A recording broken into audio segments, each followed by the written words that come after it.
So just to run over cadences. So what we're doing here is we have a melody and we're going to insert backing chords, okay? And what it says there, just running over for the sake of the camera, that it's a jingle and you have to add chords in, okay? And it says the last chord is A, so it's not a perfect cadence. So I just want to explain that really quickly, okay?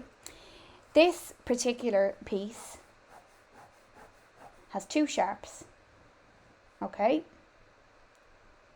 Meaning it's in the key of D, okay? D major. Just turn my piano on.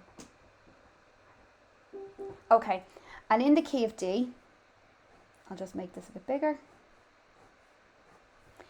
This would be your scale. D, E, F, G, A, B, C. Okay, that's 1 to 7.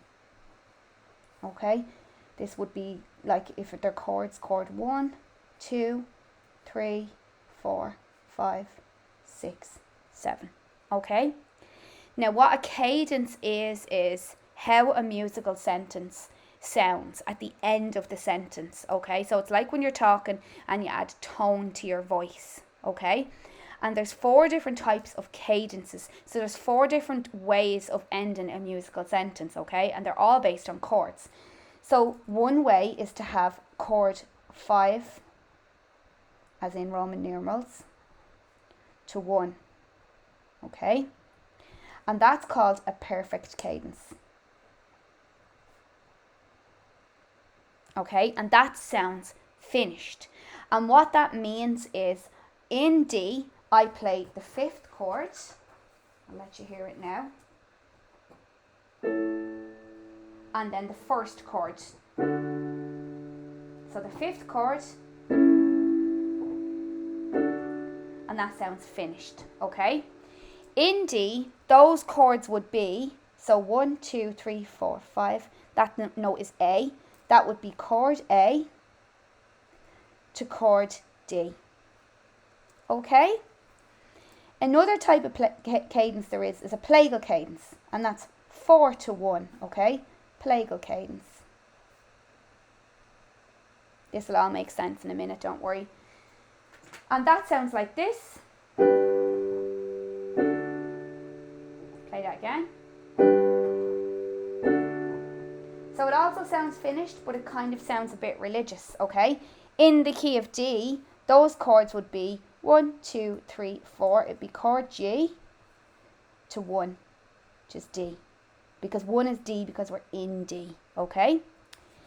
Another type of cadence you might have is an imperfect cadence, okay? And that can be any chord to 5, as in 1, 2, or 4, sorry, it's meant to be 4, to 5, okay? So it can be anything to 5, okay? And it's called an imperfect. So if we just think of a perfect cadence flipped around. So an imperfect cadence, I'm going to play a 2 to 5, would sound like this. Doesn't sound finished, okay? In the key of D, those chords I went with 2 to 5 would be chord E. So it's E minor, because 2 and 6 are minor. And 5 as in A. Okay? And your last cadence is a 5 to 6, and it's an interrupted cadence. And this is self-explanatory. It sounds interrupted. It sounds like you're in the middle of playing something, and then somebody disturbs it. So that's 5. And in the key of D, 5 is, back to the camera, 1, 2, 3, 4, 5, which is A, and 6 is B. Okay? So here's a tough question for you, okay?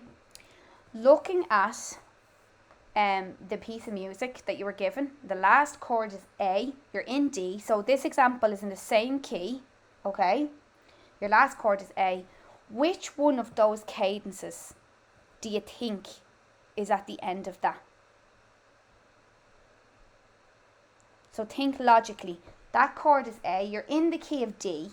So when you're in the key of D, where is A? It's 1, 2, 3, 4, 5. Okay, so it's the fifth chord. So this is going to be something to 5. Okay, so which cadence is something to 5? As in, is it perfect cadence, plagal cadence, imperfect cadence, or interrupted cadence? Imperfect. Well done. It's an imperfect cadence.